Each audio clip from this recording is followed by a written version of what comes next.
Now, I don't know if it's considered in bad taste to do another Fantatsic Four video after the somewhat volatile reaction to my previous video on the subject. But here we are, it's another day and another bit of news. Actually, this time, it's a full-blown trailer to react to. And even though giving an honest opinion on a trailer is frowned upon these days, for reasons I will never really understand, I'm going to take one for the team and do it anyway. And just so you know, if you are one of those people who are not hearing what you want to hear on this channel, there are plenty of other channels for you to turn to. That's what's great about YouTube. There is no shortage of different perspectives to listen to or ignore. It's almost as if free will is as alive and well as it's ever been.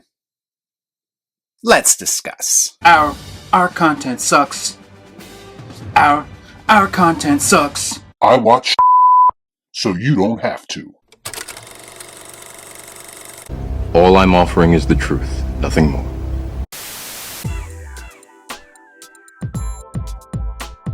Let's go, baby! Fantatsic Four trailer in full effect. I'm not gonna lie, the more I see about this movie, the more I think that Marvel absolutely cooked with the casting. Ha! You're late for dinner. That's so Johnny. Oh wow, Sue's pregnant? Reed definitely shot the club up. Anyone who's mad about a girl Silver Surfer clearly needs to pick up a comic. Oh, there's Galactus' shadow. As Vin Diesel would say, there is nothing you cannot overcome as long as you have family. Look at that, 4 different shots of each member using their powers. We are eating good in July. Fantatsic Four! Oh wow, Galactus is on his Godzilla shit. The MCU is so back. The Fantatsic Four will be peak, and we will be seated. So I gotta be honest with you, I am well aware that I've been kind of back and forth on this movie, but taking everything into consideration, I think it's warranted. The truth is that I've seen and heard a lot of things that I really like about it. And I've also seen and heard some things that make me feel like it's going to be just another modern MCU movie. If I'm being honest, I do think that this trailer is a lot better than the first trailer. And that's mostly to do with the fact that I think it sells you on the important things, like the tone, presentation, and stakes of the film a lot better. Jesus fucking Christ, it's about time! That being said, some of my initial issues still persist.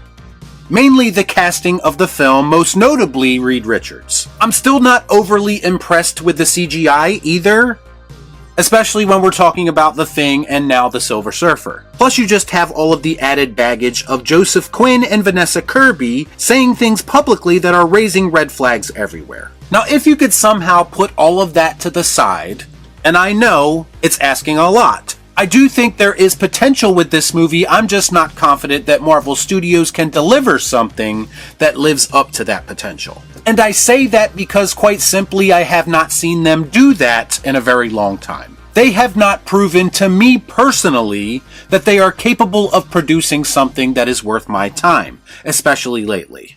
Don't waste my motherfucking time! There has been many times where I've seen an MCU trailer that makes the film look decent or even unique. But then I actually go to see the movie and it's all proven to be nothing more than misdirection. And the movie ends up being the same old shit, but just with a shiny new paint job. And I'm just not personally interested in that. I'll say this again because I truly believe it. The Fantatsic Four needs to be a drastic departure from the way that Marvel Studios would normally make content. Now the big talking point coming out of this trailer is that we got our first look at this female version of the Silver Surfer. Now I have already seen a lot of people say that that alone is enough to make them not want to watch this movie. And I've seen people respond to those people by saying, well, she's in the comics and you're just misogynistic. Hey, where are the white women at? Allow me to cut through the bullshit and get to the root of the problem like I normally do. First of all, just because something was done in the comics does not mean that it was a good idea or that it's going to translate well to the big screen. We've seen Marvel Studios take a lot of characters and concepts from more modern comics and try to incorporate them into the MCU, and the result has been the audience mostly not giving a shit. So let's keep that in mind if your first inclination is to insult someone using the source material. Second of all, this female Silver Surfer, CGI aside, might end up being one of the best parts of the movie in its execution. The problem, ladies and gentlemen, is that Marvel Studios and Disney, as well as a lot of other studios in Hollywood, have burned the gender swap and race swap bridge to the ground. It's not so much that they do it, it's the sheer volume in which they do it that I think turns a lot of people off. That makes sense. The truth is that if this was the only movie doing something like this, I doubt you would hear as many people talking about it. But because it happens all the time now, and because it's usually not done all that well, I just think that it set a bad precedence, especially in the MCU, and I think a lot of people just aren't interested in seeing it. Which is the very thing that makes it a risky decision to begin with. Now, I said the same thing about the MCU Namor, and I'll say it again here for the Silver Surfer. You have to understand that this is the first time that Marvel fans are going to have the chance to see the Silver Surfer in the MCU.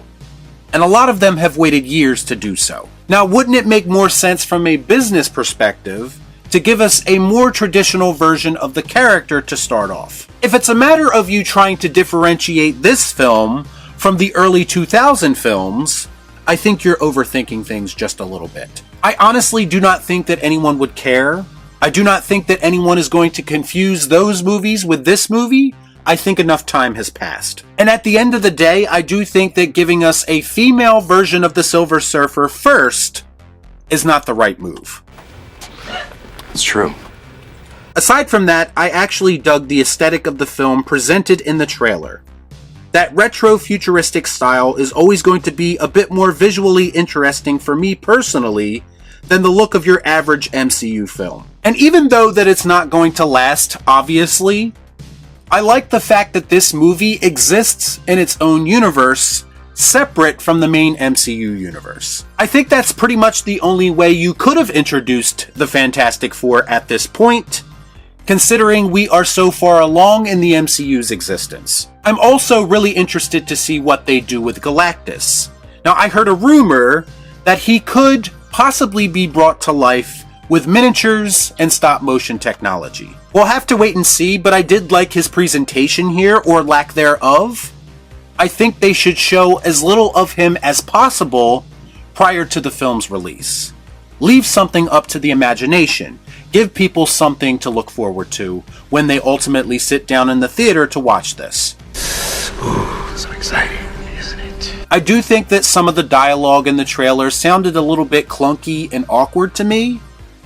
Especially the line from Reed Richards where he says, "I don't know." Now that could be because we are seeing these lines of dialogue out of context, or it could be a sign that the writing on the film is not up to par. We'll have to wait and see. Overall, I think of the 3 blockbusters that are supposed to come out later this year, the Fantastic Four actually has the most potential. And if for no other reason, I think it's because it has an opportunity to offer something different. Whereas the other 2 films just look like more of the same to me. But keep in mind what I said earlier about the MCU hiding their deficiencies with decent trailers. So for now, I'm going to take everything that I've heard and everything that I've seen so far with a massive grain of salt. I do not have a ton of confidence in the Fantastic Four just because I already feel like this film has a lot working against it, but I'm willing to give it a chance to impress me if in fact those red flags that we've talked about for weeks now end up being a big exaggeration. Y'all be cool. Right on.